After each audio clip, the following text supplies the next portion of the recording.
So here are the international political developments within the USSR. So the Potsdam Conference. After the surrender of Nazi Germany during World War II, the main topics of the Potsdam Conference, attended by the Big Three, consisting of Joseph Stalin, Franklin D. Roosevelt, which is the President of the United States, and Winston Churchill, which is the Prime Minister of United Kingdom, in 1945, were the recovery of the lands occupied by Nazi Germany and the separation of Austria from Germany. This conference took place right before World War II ended. However, the war almost came to a conclusion due to the defeat of Nazi Germany. Next, we have the Yalta Conference in February 1945. The Yalta Conference was attended by the leaders of the Allied powers, Stalin, Roosevelt, and Churchill once more, they discussed the post-war reorganization of Europe. The conference set the stage for the division of Germany and the establishment of spheres of influence in Eastern Europe. Stalin's aim was to expand Soviet territory into Eastern Europe to create a buffer that would protect Russia from Western powers. At Yalta and Potsdam, Stalin gave assurance to Allied leaders that he had no intention of keeping, such as promising free elections in Poland and other Soviet-occupied countries. On Stalin's orders, the Red Army remained in these countries longer than needed. Soviet agents and local groups ensured the rise of social governments in East Germany, Poland, Hungary, Czechoslovakia, and elsewhere. The communist leaders who emerged in these countries often modeled themselves on Stalin's leadership and implemented Stalinist policies. So, right after this, we have the establishment of satellite states. In the aftermath of World War II, the Soviet Union extended its influence over Eastern Europe, leading to the establishment of communist governments in countries like Poland, Czechoslovakia, Hungary, Romania, and Bulgaria. These became known as the satellite states of the Soviet Union. Russian Russia was imposed as the main foreign Russian was imposed as the main foreign language, and Russia's economic experience was copied into these countries. This was achieved by the presence of Russian and other communist officials in the ministries.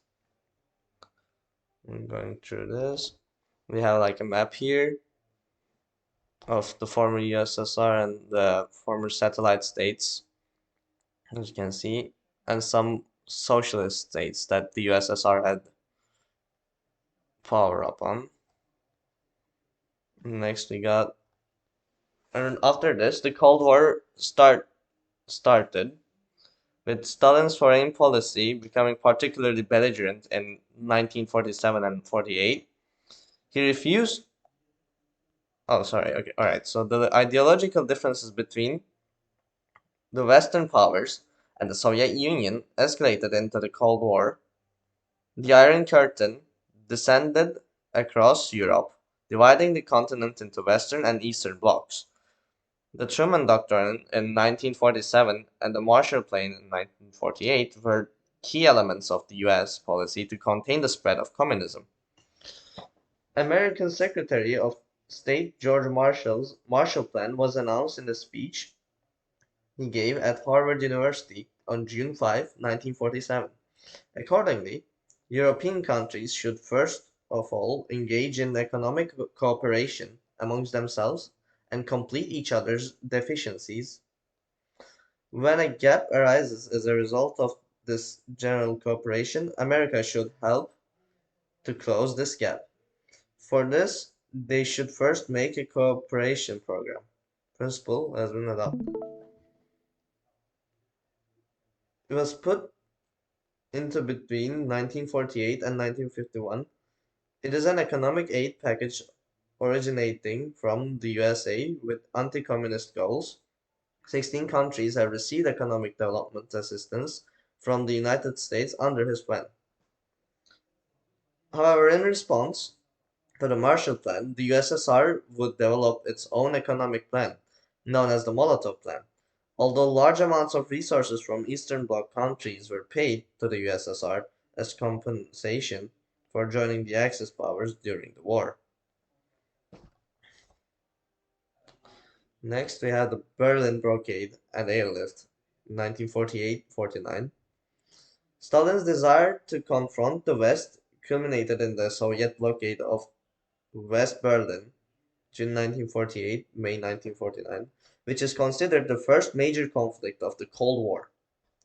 In response to the introduction of a new currency in the western occupied zones of Germany, the Soviet Union blockaded West Berlin in an attempt to force the Allies out the city. However, the Berlin Airlift, a massive Allied effort to supply West Berlin by air, successfully thawed the blockade. Next, we got the atomic bomb. So, Stalin pushed Soviet scientists to research and develop atomic weapons. This process was aided by information provided by Soviet spies working in the US government. In 1949, the Soviets tested their first atomic bomb, codenamed Joe 1, by the US.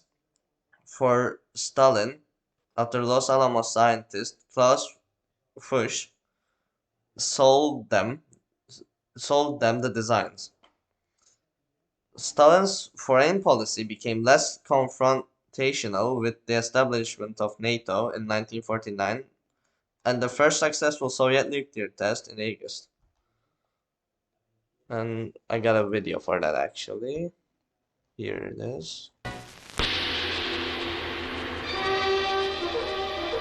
President Truman's dramatic announcement that Russia has created an atomic explosion sends reporters racing for Flushing Meadow, where Russia's Vyshinsky arrives to address the United Nations. Mr. Vyshinsky, have you got any statement about President Truman's statement on the atomic bomb? Please, excuse me. Does Russia have the atomic bomb? Yes, what is the... Well, what's your reply to What me? do you do?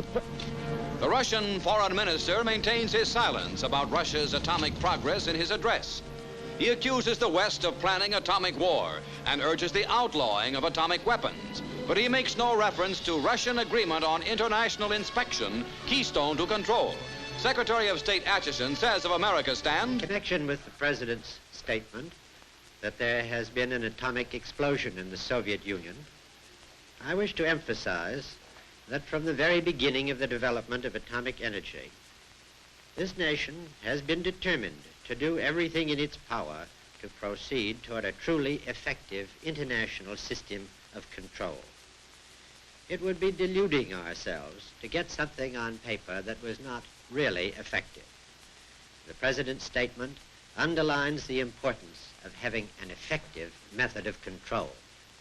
Assembly President Romulo addresses East and West. If the announcement made by President Truman that the Soviet Union now has the atomic bomb is true, then item number 23 in the agenda of the present session of the Assembly will project itself as one of the most important questions that we will take up. The impasse that now exists regarding the international control of atomic energy must be broken, and the Assembly must face this question squarely for the sake of mankind and for the peace of the world. So as we can see, obviously, after the testing of the atomic bomb, the US is extremely against it, and also the other powers as well in the UN. Next, we got the Asia policy in 1950. While Stalin continued his anti-Western rhetoric and propaganda, he turned his attention to Asia and supported the newly emerging socialist regimes in China and North Korea. Kim Il-sung's invasion of South Korea, June 1950, was carried out with Stalin's permission. President Truman, however, signed a proclamation of national emergency on December 16, 1950, nearly 6 months after the initial invasion of South Korea.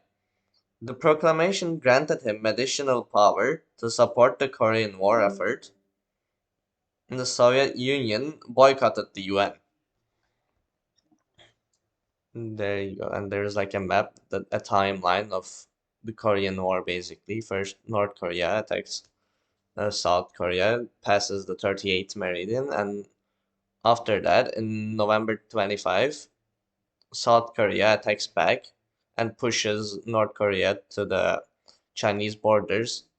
And at the end, in 1953, they come to a stalemate, basically. And lastly, we got the death of Stalin in 1953. Joseph Stalin, who had been the leader of the Soviet Union since the mid-1920s, died on March 5, March 5, 1953.